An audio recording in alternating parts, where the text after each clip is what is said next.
Welcome to the July 26th edition of the PFF Forecast. We have the NFC East. We are rolling on with our division betting previews. We're also going to talk a little bit about the contracts that have been signed, the extensions, I should say. Justin Herbert getting a little bit of cash in the pocket, not quite Saudi money, but we'll do some math for you. We're going to talk a little maybe Andrew Thomas as well, and Brad just broke some news, so we'll talk about that too. It'll be a good time. No Judah today. He's a Giants fan. He couldn't bear to deal with the rhetoric that's going to be on the show today. So it's going to be good. Let's rock.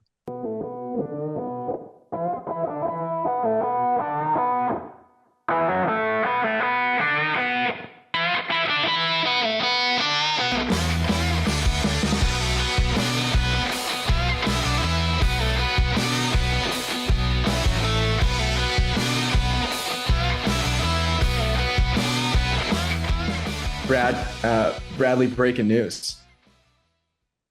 Just another day in the biz, tell us about it.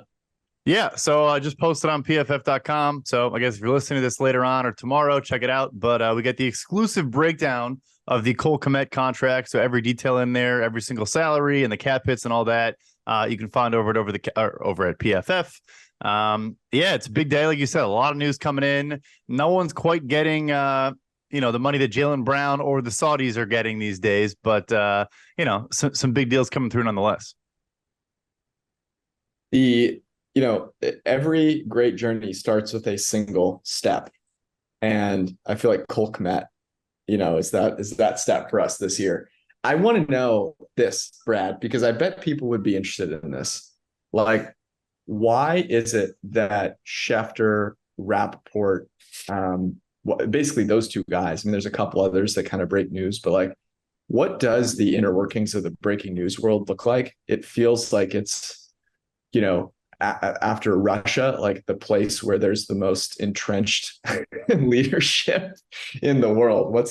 How does that work?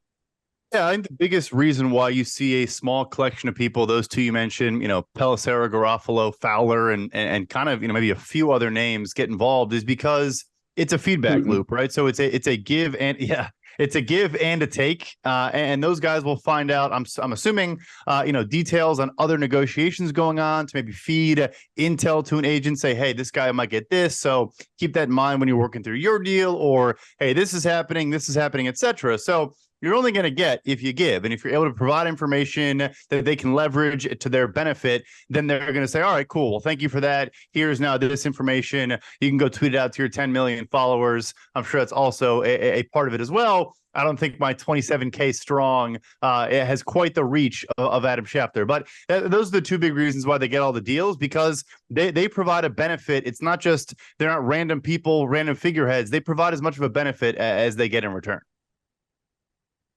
I think that's the piece that probably goes unnoticed, piece that I didn't really know and I didn't understand.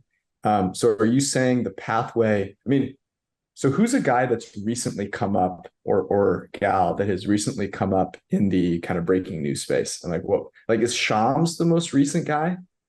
Oh, I mean, I guess you could even say Jordan Schultz too, to stick with NFL as well. Shams definitely a new riser. He is 29 years old. He graduated high school in 2012. I can tell you a whole lot about Shams. But Jordan Schultz, I think his thing is he's leverages media connections and all that to know a lot of the players, right? So obviously you can talk to agents, you can talk to teams. You also can go straight to the source and just talk with the actual players themselves, which I think is what he does. We don't really know. He doesn't say who your source is, but he's first on a lot of stuff, and I'm not sure how he's beating, the Schefters and Rappaports of the world. I'm guessing it's because he's going straight to the source. That's actually a really good take, right? Like right now, everyone thinks about it as going through the agents, but in a world where the players are controlling more and more of the narrative, there's probably also more and more players that don't have agents, right? So maybe that becomes more of a thing. Soon enough, ChatGPT will just be the agent for players anyway, so you won't need them. That makes a lot of sense. Okay, let's get into it here. There's some news, obviously, about Justin Herbert and the ridiculous deal that he got. So as I understand it, it's not quite Deshaun Watson guarantee, but the first year money is more money than anyone else has gotten? What's sort of the takeaways from the deal?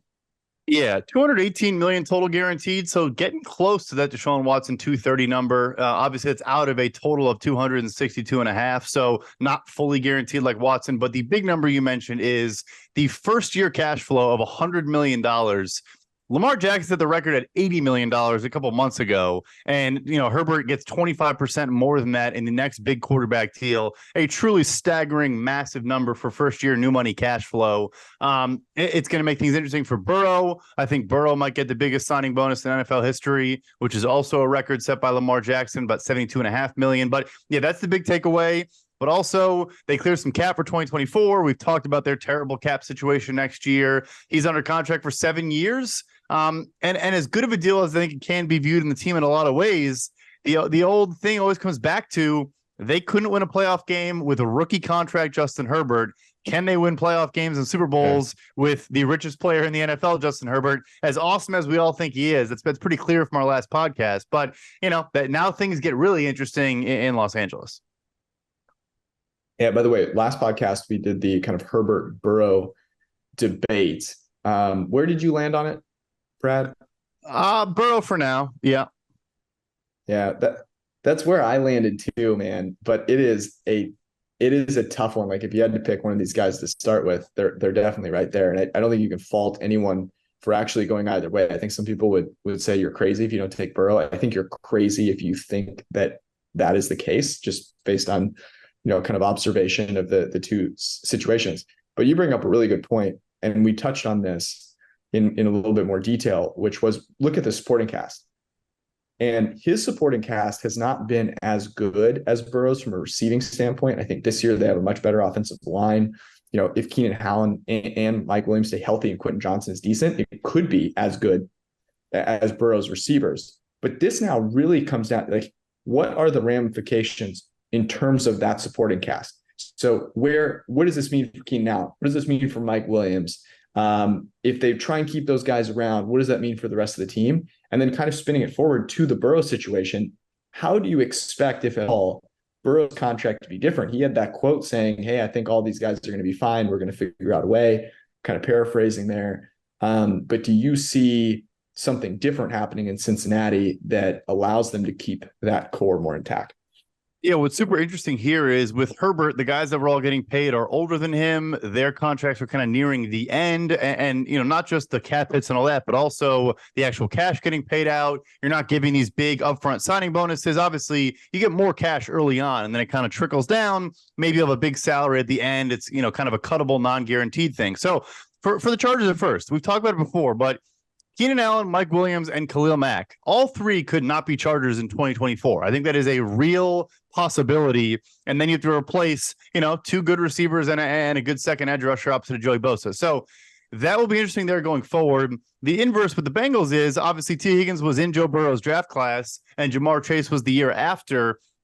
I'm sure they can find a way to figure it out if they really, really want to. What I think will be interesting in Cincinnati is if they do get those guys done, let's say just T and Joe for now, I don't think you see DJ Reader get extended. I don't think you see Chidobe Awuzie get extended, and so on and so forth. And so I think they're more interesting. The Chargers, in my opinion, they got to figure out the offensive supporting cast. In Cincy, look, that defense has been very, very important to their recent success. The defense has actually scored more fourth quarter touchdowns in the playoffs than Joe Burrow has so far in his career. It's an important unit, and I think you're going to start losing pieces, as soon as next year. I mean, Jamar Chase, like Justin Jefferson and Jamar Chase, maybe the two best receivers in the NFL right now. I think that's, debating that, you maybe could Devontae Adams, but I think going forward, you're taking one of those two guys. So those guys are setting the market. I think that's also interesting, right? Because Jefferson will set the market the year before Chase will set the market. So, and Jefferson, with how good he's been, is going to set an incredibly high mark. And then you're going to get Chase on top of it. Now, what I think is really interesting, and here's the dynamic that I keep wondering if it will happen. We really have not seen this since like what Brady and the Patriots did, I think, which is like, do you see a group that sees that they can win, that loves winning that much, that goes, you know what, like I'll let my guy in Minnesota have the bigger contract. I'm going to be playing for Super Bowls. Joe Burrow, I'll let the guy in LA have the bigger contract. I'm going to be playing for Super Bowls. Is that a total pipe dream? Is that crazy? Because to me, it seems very like, when is the last time that you had, the highest paid quarterback and highest paid receiver, and it actually like lasted, right? I mean, like that didn't even last in Green Bay for a year, right? Right. And Atlanta, if they didn't blow a 28-3 lead, they would have. Ryan was up there. He may not have been first, but he was definitely, in the top of the market there. And then, of course, Julio Jones, I think, was first at that time, and they could have pulled it off. But here's the thing. And of course, look, agents do work for the players. They are the ones that are doing their bidding. If a player says, hey, you must do this, they're going to do it. But at the end of the day, I think the reason why you don't see that as often is probably because the agents say, and I'm not saying they're selfish or anything like that. I think it's not just, hey, I want money in my pocket. I think the narrative is more so you have to think of the guys coming up behind you. And if all these players start doing this, then it just gives more and more and more leverage to these owners. And they're billionaires. They don't really need any more leverage. They already have a ton. But hey, Jamar and T and Joe, the way they've spoken, if there's ever been a trio to do it, they've been saying it. We'll see if they actually do it. Yeah, especially Joe Burrow and Jamar Chase. They were teammates in college. Obviously, I think it's clear. It's so funny to think about how many people wanted the Bengals to select Penei Sewell in that draft. And obviously Joe, I think had something to do with the fact that they selected Jamar Chase. So the closeness there is interesting. I wonder if you can do it to the extent where they can keep more of that nucleus together. I think the interesting piece you mentioned, like the power to the owners, and that's a good kind of, angle on it. I think it's an interesting power to the players in that the NFL is kind of weird, Brad, in that, if you're a star quarterback, you still got to win, right? If you're a star receiver, and you're never making the playoffs, like how many of those guys actually become household names? Julio Jones is a good example. Julio Jones is absolute insane, right? Calvin Johnson is maybe the only guy that's really come close to transcending it.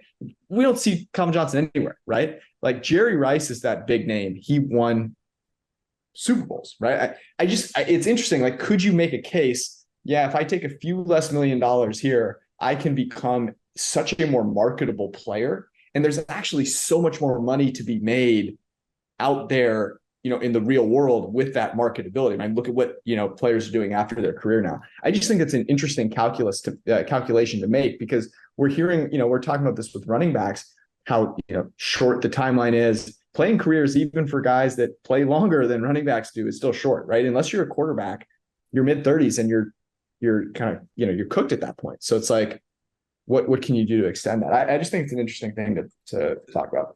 Marketing angle is super interesting. Obviously, like you said, quarterbacks and all that, you're probably going to get it regardless. But like if you're Justin Jefferson, for example, like the gritty, he's one of the most marketable players in the entire NFL. He probably does more commercials than anyone that's been in Minnesota in a very long time. So you kind of make those arguments. I would say the last piece too, we always have this thing where we say, okay, if they take less, they can add more talent.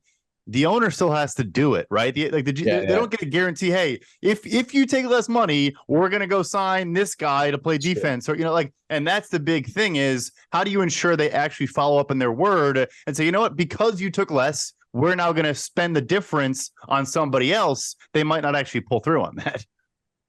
Yeah, that's a super good point. All right, that was contract corner, but I cannot let you get out of this segment without Brad Stradamus, okay? If you've been living under a rock, you may not have noticed that Brad has basically pegged every single contract that's been signed on the nose.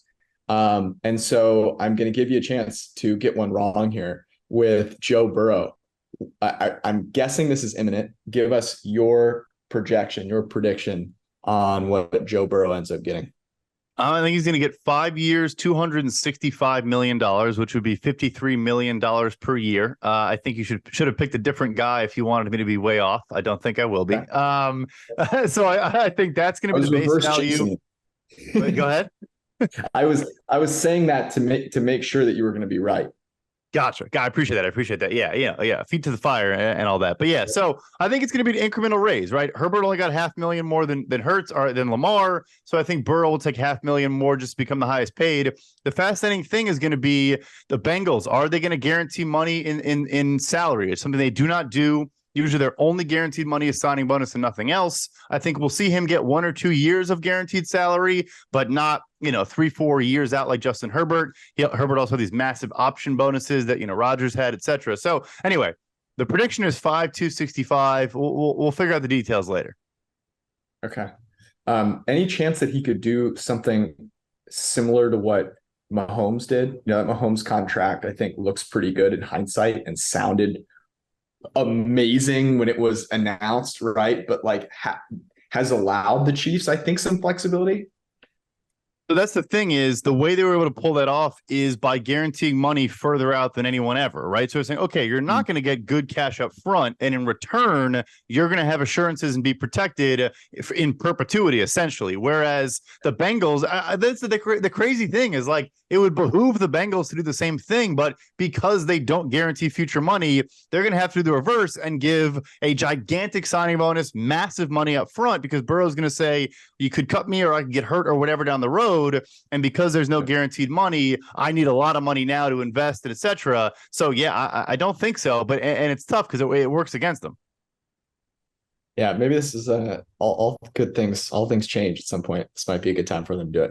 All right, we're going to get to the NFC East. Before we do, want to remind everybody that we're going to be talking about some bets here, because this is a betting podcast, and a good place to go place those bets, DraftKings and DraftKings Sportsbook. Now, there are no games to bet on from a football perspective, but you can still get involved in football with Best Ball at DraftKings, the Best Ball Millionaire Contest, which is a fantastic way to get yourself ready for your redraft leagues, your normal fantasy leagues, and to get a little skin in the game. It's the largest Best Ball contest ever. There's $10 million in guaranteed cash prizes. You sign up with promo code PFF right now, and you will get your first contest entry back in DraftKings dollars. Then you can bet those on the things that we're talking about on this podcast. And the best part about Best Ball is you don't have to pick up players, you don't have to trade players, you don't add or none of that garbage. You don't have to decide who to start and who to sit, because all it does is play the top scorers each week. So it's truly a test of how good you are at drafting. It's awesome. So go do the DraftKings Best Ball Millionaire Contest on DraftKings. Download the app or go to the website today. Use promo code PFF and get your first entry back in DraftKings dollars. Opt-in required with $10 fee. If you are a gambler and have a gambling problem, call 1-800-GAMBLER.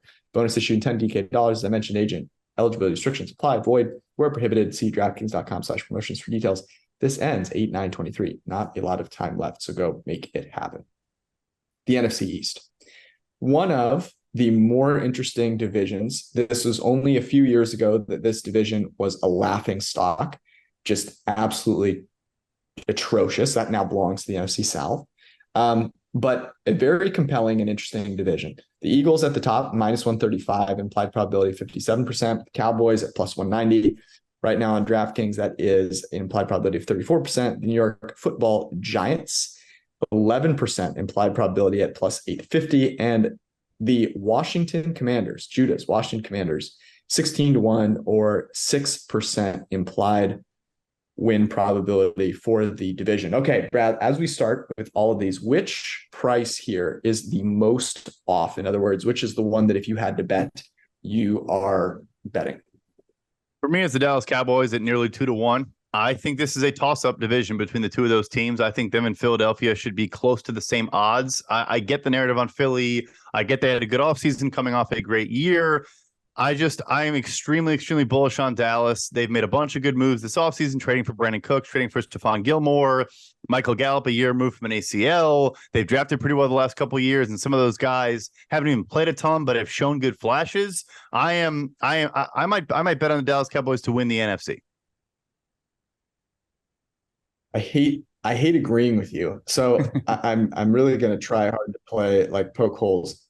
It's not very hard to see why this bet will not win, which is it's the Dallas Cowboys. Now, the plus side is we're not betting them to win the Super Bowl, right? We know that has no shot of happening. But the win the division, I think, is really compelling on paper. Let me ask you this. So I agree with you 100%. I think on paper, this should be a toss-up division. Maybe you give the Eagles a little bit of an edge just because they actually did it last year. But you consider all the things that went right last year. And the biggest thing that went right last year for this Philadelphia Eagles is their schedule, man. Go look at that schedule. It was such a piece of cake. And they really had some good injury luck, right? No one got super injured. They got Lane Johnson back when they needed him. Their offensive line pretty much stayed intact, unless I'm forgetting something massive. They didn't have any huge defensive injuries. And their receivers, AJ Brown and Devontae Smith. Now, AJ Brown, I think, missed a little bit of time, but it really wasn't that much. And then you go look at the Dallas Cowboys and the pieces that they added. So it makes sense. Let me tell you what my biggest concern is, and I'm curious if this is yours as well. The biggest concern is the sideline to me, because there are going to be close games that these teams are going to have to win, notably against each other, to win this division.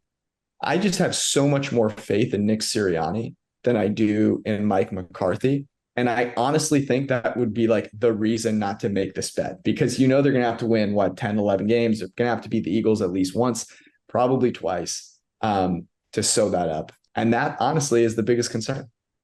It's a completely fair concern. It is my number one concern as well. And I think the thing here is, I think what they should do is, if Mike McCarthy's back calling plays, which that I think is overblown, that people kind of shit on him in that regard. He's clearly not a terrible offensive mind. He needs to give someone else game management and clock management and timeout management and fourth down decision duties. I don't know if he's willing to do that. There are some people in the building there that do have titles that have game management in them. And they have, obviously, they brought John Park over from the Indianapolis Colts. They've signed Sarah Malapau from the Baltimore Ravens. They've been poaching a lot of very, very smart people from a lot of different clubs. I would hope it's for a reason, right? I would hope they're doing that because they want to change how they approach things, not run a QB sneak on whatever against the Niners in the playoffs 2 years ago, not do whatever the abomination that Zeke Elliott was, getting a direct snap and getting blown up, which is now, I guess, his last play as a Cowboy. Like, that is the big thing for me. If he does hand off those duties to someone else, or has someone in the headset that he actually defers to, it addresses my biggest concern. By the way, I think Zeke plays for the Cowboys this year. Yeah, I do too. That's my take. There's no way they're rolling into the season with only Tony Pollard coming off injury. Like, there's just no way. There's no way. Yeah, and Zeke's not playing for anybody else. So you can lock that one up. I'm even I'm already fading Tony Pollard in fantasy drafts because of that reason. So you heard it. Probably not here first. I'm sure someone else has said it, but let me be the one to warn you here. Okay, the flip side of this, and by the way, John Park, phenomenal. He did a great job with the Colts, comes over there and hires some really smart people.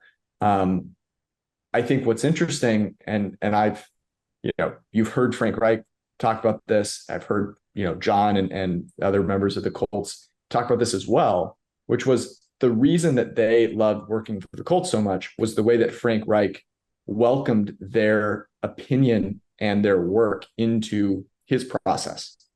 So, we know that that's not, there are many decision makers, a lot of them on the kind of team, development side, roster building side. That's one of the reasons that often analytics, is kind of bolstered and hired. So to say that those decisions on the field are going to be influenced, I think is a bit of a stretch, to be perfectly honest, especially having seen what Mike McCarthy's done in the past. I always think people can grow and improve. If we get an inkling of that in some way, shape, or form, I do think that really alleviates a huge concern. I really agree with you. So here's my other concern. Let's talk about the quarterbacks here. I think there's a lot of, obviously, Jalen Hurts was tremendous last year. Dak Prescott, not so much. How do you compare and contrast Hurts and Prescott? We did this with Burrow and Herbert. Can you make a case? Would you try to make a case that the margin between the two is slim? Is it clear that Hurts is ahead of Prescott? What do you think? I actually think Dak is a better quarterback as of right now. I did a top 10 ranking for a podcast the other day. I had them 8, 9, Dak 8, Hurts 9. Look, the interceptions last year were awful, of course, led the NFL. He has a bottom 10 interception rate in NFL history at less than 2%. So it's not really his MO. He just had a very bad year last year. There were like 7 or 8 of them that got tipped. His receivers outside of CeeDee Lamb were really not very good. The protection was a little bit shaky. There was a lot of offensive line juggling, whereas now it seems a little bit more set. So I really can. That is not a concern of mine, really, with Dallas. I think Dak is going to play better football, take care of the football, all those things. I don't know. Maybe I'm too bullish, but I think they're neck and neck. I think, look, he's not the athlete that Jalen Hurts is. That there's no doubt about that. But from a processing standpoint and throwing the football standpoint, and again, Hurts has taken massive strides there. I'm not trying to diss him in any way, shape, or form, but I would still take Dak. It's definitely, I think, a worthwhile conversation. Jalen Hurts last year, 85.9 PFF grade. That was 4th overall. He was 10th the year before. Dak Prescott, just a 72 grade last year, but an 84 grade the year before in 2021. So you can see some of the similarities in terms of how well they've performed. I think this continues to be a really nuanced conversation with quarterbacks as far as how good the supporting cast is. The Eagles supporting cast and their schedule was amazing. I think what's so interesting about these two quarterbacks, Jalen Hurts, so their most attempted throw on the football field. And by the way, you can see this information in the PFF QB annual because we chart every single throw, every single route. We look at the accuracy and the ball placement of every single route. It's phenomenal information. The most common throw for both these quarterbacks is the horizontal lead throw. You can think about a crossing route where you're leading the quarterback or leading the receiver horizontally, an out route and in route. Jalen Hurts ranked 1st in PFF grade on those throws. Dak Prescott ranked 31st on those throws, especially when you move further down the field, the stats got really, really ugly. And you look at the best quarterbacks in the league, they dominate on this throw, not surprisingly, right? There's a lot of big gainers to be had. There's a lot of common route concepts to be had here. And so it's not surprising. Joe Burrow, also dominant. Mahomes, also dominant here. Dak Prescott was terrible last year. Dak Prescott has been good in this regard every other year in his career. Something happened last year. Was it the protection? Was it the receivers, right? He was, kind of without strong receivers aside from CeeDee Lamb. So I am with you there. And you look at from an accuracy standpoint as well, Dak was elite in terms of the on-target accurate throws that he made, even last year. And that's something that's more sticky than the results of the actual throw, right? He had 65.5% of his throws were charted as accurate. That's on the receiver's frame or perfectly in stride, 3 percentage points higher than Jalen Hurts with a worse kind of surrounding situation. So I think you can make that claim from a passing standpoint. But here's where I don't think you can make that claim, and it's becoming an ever-increasing part of the game of football, and one that I would like to see Dak, ever since the injury, we really haven't seen this. Yeah. The fact that Hurts is such a dynamic athlete, the fact that they can convert every single 3rd and 4th and 1, the fact that they have that part of the game, even if Dak is a little bit better as a passer with the same supporting cast, the run game that Hurts has is more supporting cast agnostic, and I think that raises his floor. I think Dak needs to bring that into his game a little bit this year, to be perfectly honest with you. I agree. It's actually funny, that we're going back to the McCarthy thing. Like, I think when he talks about, we have to establish the run and do some of these things, we're throwing too much, we're always trying to score, etc. Maybe they were facing the, most too high and lightest boxes and all these things that probably worked against passing the ball. I think more than Tony Pollard and Zeke running the ball for 2 yards in a cloud of dust, it's Dak weaponizing his legs. Like you said, which was part of his game, again, not in the caliber of Jalen Hurts, but was part of his game before that gnarly ankle injury when he took off and got hurt. So I agree. I think it's a big, big part of it. I'll pivot here. We've done a lot of Dallas. Our favorite word in these podcasts, fragility. For me, Philadelphia, you have 2 cornerbacks that are 30 plus, both phenomenal football players, both all pros last year, but nevertheless, older players. You don't really have a ton behind them. Yeah, you took Keely Ringo, whatever. Jason Kelce, love the guy, 30 plus. You mentioned Lane Johnson, who would play through an open heart wound, but also older player.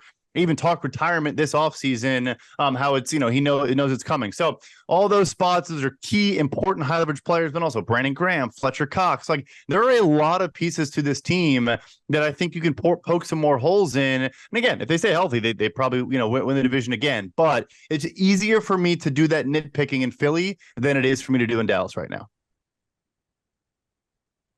Yeah, it's a good point. I mean, and those things tend to be, not necessarily the most stable things from year to year, right? If you have success from a fragility standpoint one year, I think we're just talking about it with the quarterback conversation, right? Those things we should assume kind of tend more towards the average. Lost a few players. I think the big question mark, Brad, for the Eagles is how do they deal with the inevitable, the inevitable fragility, especially though with respect to Jalen Hurts, right? I think that's the big one. And I think he's positioned. I believe he's positioned to handle it, right? But I think you were just destined to see it, right, at some point here. He's got such a good supporting cast from a receiving standpoint. And to me, as long as those guys stay around, right, as long as A.J. Brown, Devontae Smith, and Dallas Goedert are healthy, I think they can survive fragility across other parts of the team. Even a Lane Johnson injury, right? I mean, You look at that, you can see this on PFF.com as well. You look at the lineup for this team. Mailata, 81.7 PFF grade. Dickerson, 15th out of 77 guards, 72 PFF grade. Jason Kelsey, 89.4, second out of all centers.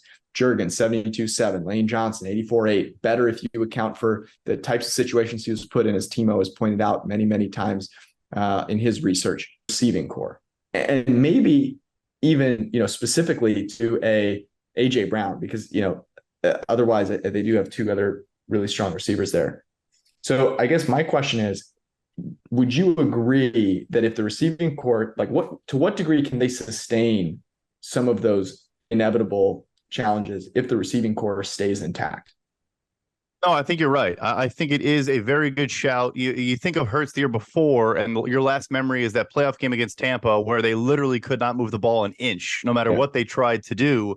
And I don't think it was entirely Hurts' fault. Honestly, I think he kind of made some plays and kept some plays alive, but guys just weren't getting separation. So I hear you. I do. I think that unit, if that unit stays intact, and Hurts, of course, I think they can overcome a lot of other stuff. But I don't know. The secondary is interesting to me. Like, if they lose Darius Slay and you're starting, James Bradbury, let's just say Keely Ringo, it's probably some other young guy, Zach McPherson, who knows? You have two safeties in Terrell Edmonds and I guess Reed Blankenship, or some of the guys they've added in the recent draft class, Sidney Brown, their third rounder, who are kind of question marks. You lose both of your starting linebackers. So you have the dude, Nakobe Dean from Georgia, and couple other guys. Like, look, maybe these guys step up, and Philly is just continuing to pump out good players. But I think all of a sudden, as good as a defensive line is, if you have a shaky secondary, I think things get kind of interesting, especially like you said, the last piece, if there are pivotal games against the Dallas Cowboys and they can throw the ball all over the yard, I think things get interesting.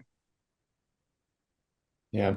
And a stat to kind of reference this and what Hurts, how he's progressed, his time to throw season by season, 3.4 seconds, 2020, believe that led the league. 2021, 3.2 seconds. I think that was tied for the highest in the league. Average in the NFL about 2.77. He was at 2.86 last year. That's kind of, I think of like the 2.8s, I really think about like the Aaron Rodgers territory, right? He's really good on quick throws, but he also extends some plays and makes some plays there. And I really think, I'm not comparing Hurts to Rodgers, but that's the maturity of Hurts' game. He was first in PFF passing grade on throws of between 2.1 and 2.5 seconds. That means that he is executing well in the quick game, and those receivers are getting open, right? And so, to me, that is a really, that signals to me that with that receiving core, that offense can be really, really dynamic, and it kind of doesn't matter what else is going on. And we talked about this with Joe Burrow. It was kind of our thesis, last year during the playoffs. Yeah, the offensive line sucks, but his receivers are going to get open in 1.5 seconds, and Joe Burrow is going to put it on him. And, I think Hurts has certainly the accuracy and kind of the mind now to make that happen.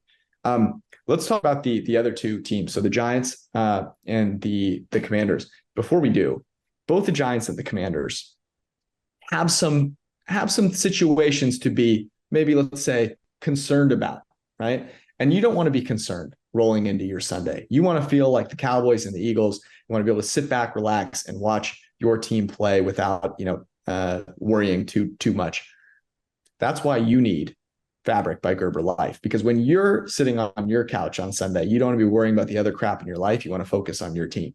So it can be helpful, especially if you have kids, you have a family, to get yourself a great term life insurance policy so that you can kick back, relax, and enjoy football the way it is meant to be done. Now, the great thing about Fabric by Gerber Life is it's an app. It's like from the 21st century. This is not like calling some random hotline and talking to someone and then sending you like 45 pages for you to read through. Super easy. It takes under 10 minutes for you to go from start to covered. That's amazing. And it's done with cutting edge technology. All you have to do is go to MEET, two E's, fabric.com/forecast. That's MEET, fabric.com/forecast to sign up today and get started. Less than 10 minutes and you'll be in peace and tranquility, ready to watch your team dominate on Sunday. Okay, Commanders and Giants. Big difference in terms of what the betting markets think about these teams. Let's start with the Giants. I think if you told most people the Giants have an 11% implied probability to win the division, people would go, oh my God, they were good last year. Where do you fall on the Giants going into this season? Are there betting opportunities, I guess, that intrigue you about the Giants? I'm curious where you stand on them.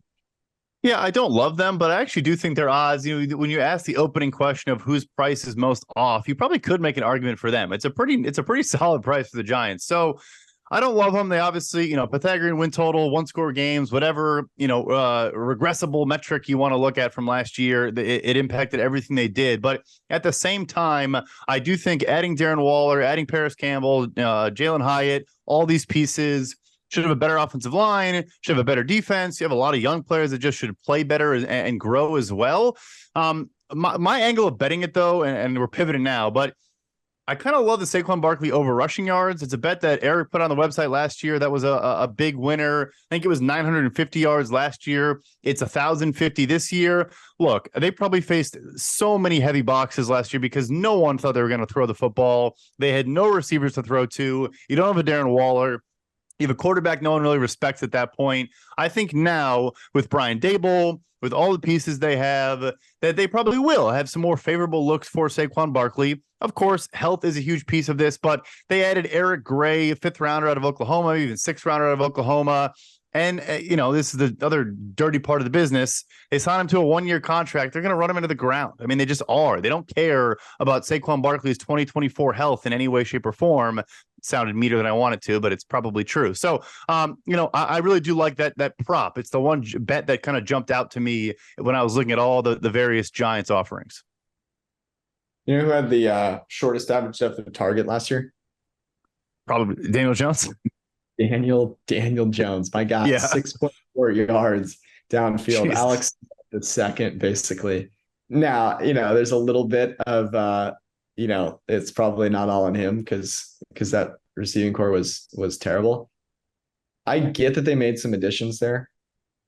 I don't know how much I am excited about those additions, to be perfectly honest with you. I mean, that's the problem. It feels a little bit like some of the teams trying to hang a banner for what they do in free agency. And you're like, yeah, I don't know. I think you just kind of overpaid for a lot of decent players. I think Darren Waller could be better than decent, been injured a lot. The offensive line is a concern. I mean, is Evan Neal going to be better than the second worst tackle in the NFL next year? Their interior line doesn't have a guy graded over 60. I guess Glowinski barely over 60. Now, Thomas just got an extension, got the bag. He's been fantastic. Third highest graded tackle last year. But man, I mean, Paris Campbell had a 60.8 PFF grade. Maybe they, figure something out. Darnay Holmes got cooked in the slot last year.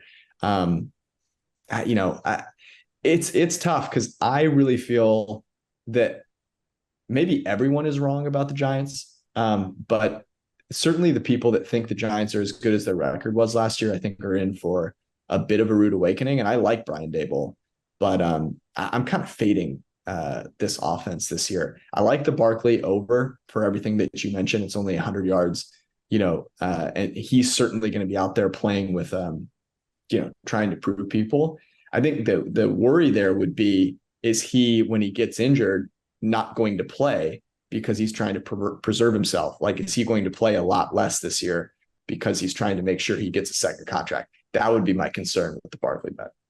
Yeah, that's fair. He was fourth in touches last year, both rushes and receptions. So it definitely a fair concern. But yeah, I think you kind of said what I said. Like, I think they're basically just going to have a lot of the one-score wins become one-score losses. So I do still like the game script setup, where I think they're just going to be in a lot of close games. I don't like their secondary either, but their defensive front could be pretty gnarly. But yeah, no, I'm certainly bearish on them overall. You couldn't talk me into a season win total or a division or anything like that. I was just trying to, get weird with it. Yeah, no, I like it. And I mean, I think you could consider, I've considered it. I don't know that I want to like tie up actual investment in this, but I think fading a little bit of the like Daniel Jones is worth $40 million thing. I mean, you've talked about, can your team succeed once you've paid your quarterback? Well, at least the Chargers are paying a good quarterback. I mean, what are we doing here? I just, I get that he was accurate last year. He was chucking the ball half a yard down the football field. So let's maybe pump the brakes a little bit on that. I'm more intrigued, I got to be honest with you, about the Washington Commanders. For one, they have receivers that I'm excited about. I think Terry McLaurin being slept on again and again. Dotson got a ton of target share last year. It was really, really good. I'm interested to see kind of how Howell uses those guys, and whether he's going to target McLaren at more of like a, wide receiver one rate. But they're super interesting because they have a quarterback on a rookie contract. People liked Howell, especially Mike Renner. And I think the league kind of fell on him a little bit. He's got talent. And they've got, some players on the defensive side of the ball. Weirdly, I think the Commanders might have a higher ceiling, or as high a ceiling as the Giants. I actually don't disagree with you at all. I mean, Bieniemy too, obviously we haven't seen him outside of Kansas City, but I think he could provide a small boost to that offense. I think he's going to use a ton of 12 personnel, a ton of running the quarterbacks, both Sam Howell or Jacoby Brissett. He's going to find a way to get those receivers open. Also, just get them the ball in their hand. Like, I think Curtis Samuel is going to go back to being kind of that Deebo Samuel-like type of, not in the production, but in the usage and all those things. Like, I think we are going to see creative. And then we say this all the time. It is true. Defensive results are predicated 90. No, I won't put a number on it. Defensive results are heavily influenced by the quarterbacks they play. That being said, I think this might be the best defense on paper in the entire NFL. I'll say it. Wow. Really? Over like the Dolphins and the Niners? And they're in that conversation. They're right up there. They were sixth in EPA per play allowed last year, and if you take out the first 4 weeks, they were, I think, second. They had the lowest turnovers in the NFL last year, and were sixth in EPA per play allowed. You break this down a million different ways. Judah put out his, what was it, drive points metric? I think is expected drive points. They were third in that metric. And again, with the lowest amount of turnovers in the NFL, you add a first and second round defensive back, you lose no one. Oh, and you add these 2020 number 2 overall pick and Chase Young back into the fold. I think they could be ridiculous on defense this year.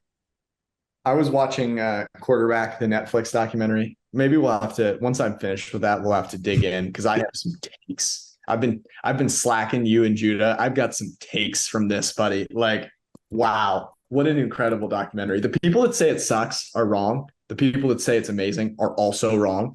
What it is interesting and funny. Okay, that's what it is. But it was there was a shot of Chase Young on the sideline last year, and I just remembered there were two things that I thought of when I saw that. The first was like, oh yeah, Chase Young didn't play a lot last year and didn't do much for that team, and remembered the hatred I got from saying that they should, I forget, the Commanders should take to it. Were they the football team at the time? Tua or Herbert or whoever. Yeah. They should take Tua or Herbert over Chase Young, and people thought I was crazy. I mean, they were so mad at me. Like, sorry, I apologize. You're welcome. Oh, take that But victory lap. You yeah, take it because it's earned. definitely. And I mean, it's interesting because you basically like look at some of the top defensive ends. Like Bosa's a great example, right? So the Niners picked him second overall. He's been phenomenal.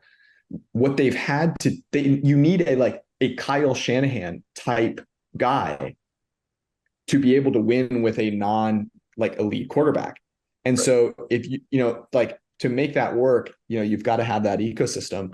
But it's interesting. You mentioned Emmanuel Forbes, who they drafted 4.35 speed, drafted 16 in the first round. I'm worried a little bit about the backside of that defense. But it's a good point. They could have a stronger defensive backfield. So, okay, are we making a case for the Commanders? Because I think what you're saying is how good does Sam Howell need to be for them to be better than the Giants?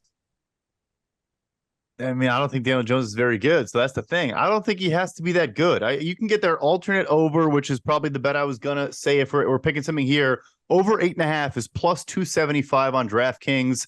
Like you said, I think you put it best. Their ceiling, I think, is higher than the New York Giants in 2023. If Sam Howell, let's say he throws for 3,500 yards and 20 touchdowns, I think this is a team that wins 8 or 9 games. I think so too. And you're right. Like, I don't think Daniel Jones is very good. Here's the thing. Sam Howell just needs to be like better in a vacuum is actually the wrong thing, right? Because Daniel Jones is making $40 million. Okay.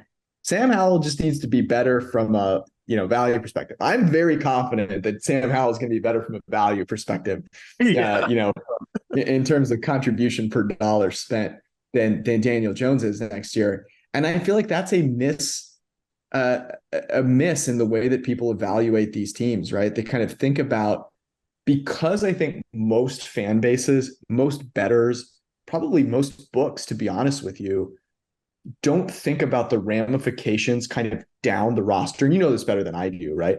So like it might not manifest itself looking at the top players on the team right away, but it has to manifest itself with the depth of the team, and further down the roster and the ability to handle some of the fragility that comes your way. How screwed are the Giants if Darren Waller gets hurt and Paris Campbell sucks again? You're throwing Wandale and Sterling Shepard off of torn ACLs. Like it gets tough. It gets tough, right? I mean, the Commanders have two. I really like Dotson. I think Jahan Dotson is really good. Yeah. And I think that duo, that might be like the most underrated duo. We always talk about, Higgins and Chase and, maybe Addison and Jefferson are going to be really good this year. And, you've got like Debo and Ayuk, and I'm sure, you got CD and Cooks. You got a lot of good duos out there. I think McLaurin and Dotson could be, at the end of this year talked about right up there. McLaurin had Scary Terry had an off year last year with an 80 PFF grade. I think people kind of missed him last year, but still graded, really consistently, is always on the field. So you talk about consistency, like Terry McLaurin is out there. You have, we didn't even talk about Curtis Samuel, who's been a kind of, Ginsu knife type of piece for them. And I like their tight end too. Like Logan Thomas can't stay on the field, but Logan, like, what's the difference between Logan Thomas and Darren Waller is that Darren Waller is getting paid 8 times as much. Okay. Like, I hate to be, maybe that's being a little ridiculous. I think it was a little bit of a stretch. I'll be honest. A little bit of a stretch. A little bit of a stretch. Okay. A little bit of a stretch. And I grant that. But I think that the perceived difference is larger than the actual difference, is really what I'm trying to say, Brad. So what I'm talking myself to, I love your bet on the Commanders alt over. I'm going to get that one down here today. And then you mentioned this at the top of the podcast before we started recording. Judah's not here with us. He can't handle the Giants rhetoric, as you would expect here based on what we just talked about. But he does have a really great bet for our commies, which is, we looked it up, Sam Howell to lead the league in passing yards this year is 100-1. Okay, we know Judah loves those tail bets.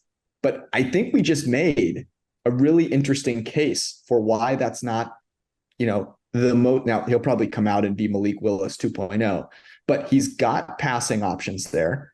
The other thing that I would point out is Antonio Gibson is just garbage. That's rude. Antonio Gibson is frustrating because of how talented he is, but how little he seems to produce as a runner. Okay, let me qualify this. I'm coming back from my take. Where he is best is as a receiver. Put him out there, let him move in space. I think where he struggles most, honestly, and Eric has pointed this out a bunch, he struggles most following the blocking scheme. I think he did the least with perfectly blocked runs of any player in the NFL last year, which is kind of a comedy. So you talked about this, the big kind of challenge you mentioned. If their defense is great, if Ron Rivera likes to run the ball, it could really hinder Howell. I think the flip side of that would be they can't run the ball because Antonio Gibson isn't great in that regard. Their offensive line, not necessarily fantastic. And the strength of their team is their receiving core. So why not leverage it? Yeah, and I think, Bieniemy is going to bring, I think, to a degree, some positionless football to the equation. I think that was not an accident in Kansas City where they have these just athletes that do different things. He's also a former running back and running backs coach. If Antonio Gibson is not following blocks, he's not going to get carries. Let him throw, run out of the slot, or even he was a receiver in college, do a lot of different things. I loved when Curtis Samuel was basically, a wide back in Carolina for a little bit. I think we're going to see just a lot of that. And even if it's just, look, Kansas City last year, their yards after the catch was insane. Mahomes is still Mahomes, not taking away from that, but his average up the target, you go look at the QB annual, was pretty darn low. And they were able to just scheme up so much. And obviously defenses respected them, but Howell has the arm strength to, if he's good, have defenses start respecting Terry McLaurin and Jahan Dotson downfield. I think you could see, Bieniemy scheme a lot of stuff underneath that gets a lot of yards after the catch. It's not, obviously we're talking about a tail outcome, but it's not that hard to talk ourselves into it as the more we go through it. Yeah, I'm sold. All right, let's close out here with a wrap. We didn't talk a ton on Eagles and Cowboys bets, so we'll wrap that up with a few there. But before we do, it's that time of the week again for all of you men. So we record this on a Wednesday evening. Thursday, I would argue, Brad, is one of the most underrated nights to go out. Let's power rank real quick. Love it. Nights to go out. Okay. I've already started, so I guess I'll go. I think Thursday is number one. Here's why Thursday is number one. Okay. And I've got some stupid car beeping outside, so I don't know if you can hear that. But Thursday is number one because it's a bonus weekend night. Okay. Sure. Especially during the summer when people don't work nearly as hard on Fridays. A lot of people are on vacation. Thursday is a bonus weekend night. You don't expect a lot out of Thursday because it's Thursday. But here's the thing. Everyone that goes out on Thursday it's the first weekend night. So you have the most energy, but the expectations are low. So everyone's just so stoked when it's better than expected. Friday, you overplan it. You try and do too much. You try and cram in a dinner before you overspend. You have all these expectations, and guess what? You get let down. Okay. Saturday, I'm going to put Saturday. I think Saturday is actually behind another weekday. I'll be honest with you, because Saturday, here's the thing about Saturday. You go out and party hard on Saturday, your Sunday's cooked, and then you feel like garbage going into the week. I think Saturday is an underrated don't go out night. And this is going all the way back to my college years. Tuesday is an elite go out night as well. Similar concept to Thursday. But here's the other thing. Here's the other thing about Tuesday. You can go do those things that, like, you can go to a dive bar and sing karaoke on a Tuesday night with a small group of people, and you guys feel like the coolest people on earth because no one else is going out. You go do those kind of weird and funky things with a smaller group and just have a blast. So those are my official rankings. It goes Thursday, Friday, Tuesday, Saturday for me. That was an all-timer right there. Shout out. I'll turn off like half our listeners. Shout out News Days. I was also a big Tuesday guy. That was our fraternity's weekday night on Tuesdays. There we go. I'm with you on that one. The Thursday shout, the analogy that I think I just pulled from that with like the vibes being so high because everyone's just grateful to be out there. It reminds me of a cold weather city when the warm weather hits and you're just like so happy to be out in good weather. That's kind of the Thursday night vibe. So I actually agree with you.